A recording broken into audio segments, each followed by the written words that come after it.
तूफानों को चीर के मंजिलों को छीन ले। হ্যাঁ, সে নিচে বাড়ি বানিয়ে নিয়েছে। তো তুই ইন্ডিয়ার রিয়ালিটিটা দেখার চেষ্টা কর। ইন্ডিয়ান এডুকেশন সিস্টেম ডিগ্রি এমনভাবে দেওয়া শুরু করেছে একদম মুড়ি মুড়কির মতো, কিন্তু এদিকে চাকরি নেই। আর ওয়েস্ট বেঙ্গল তারও এক ধাপ আগে এগিয়ে গেছে। এখানে পাস ফেল বলে কিছু হয় না, যা আছে সবাইকে তুলে দাও। তাই বর্তমান সময় একটা ডিগ্রির ভ্যালু জিরো। আর যেসব ডিগ্রির ভ্যালু আছে সেসব জায়গায় একটা সাধারণ ঘরের ছেলে মেয়ে পড়তেই পারবে না, কারণ এত টাকা লাগবে। তাই তখন মানুষ এন্টারপ্রেনিয়রশিপ করে। এন্টারপ্রেনিয়রশিপ মানে যে কোনো একটা কাজ শেখা আর সেই কাজে নিজেকে পারদর্শী করে তোলে। সেটা ফ্রিজ সারানো হতে পারে, এসি সারানো হতে পারে, কন্টেন্ট ক্রিয়েশন হতে পারে, যে কোনো ছোটোখাটো খাবারের দোকান দেওয়া হতে পারে।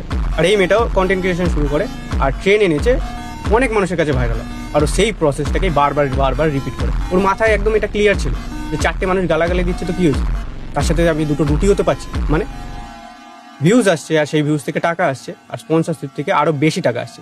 যারা একে নিয়ে আজ হাসাহাসি করছে, মজা করছে, টিটকিরি করছে, এদের পড়াশোনা যখন কমপ্লিট হবে, তোরা যখন রাস্তায় নামবি, আর এই মেয়েটা রাস্তায় গাড়ি করে তোদের চোখের সামনে দিয়ে যাবে। কেন?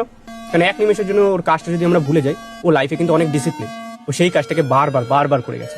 আর ডিসিপ্লিনের এটা রুল, ডিসিপ্লিন তোকে লাইফে সব কিছু এনে দিতে পারে, সব। এই জিনিসটা মাথায় রাখবি। তোর যদি টার্গেটই অ্যাচিভ করা মেন লক্ষ্য হয়ে থাকে, তাহলে তুই যা তা ভাবে সেটা অ্যাচিভ কর। কিন্তু রাস্তায় কিন্তু 10টা মানুষ শুধু দেবে, মানে ভালো মন্দ বলবে, সেটা নিতে হবে। এবার তুই যদি বলিস না, আমি যে রাস্তা দিয়ে সেই গোলটা অ্যাচিভ করতে চাই, সেখানে যেন 5টা মানুষ আমি অ্যাপ্রিসিয়েট করে, আমার রেসপেক্ট কর। আর সেই রাস্তা দিয়ে গিয়ে তুই যখন তোর টার্গেটটা অ্যাচিভ করবি, তখন বাস্তবেই তোকে একটা সাকসেসফুল মানুষ বলা যেতে পারে।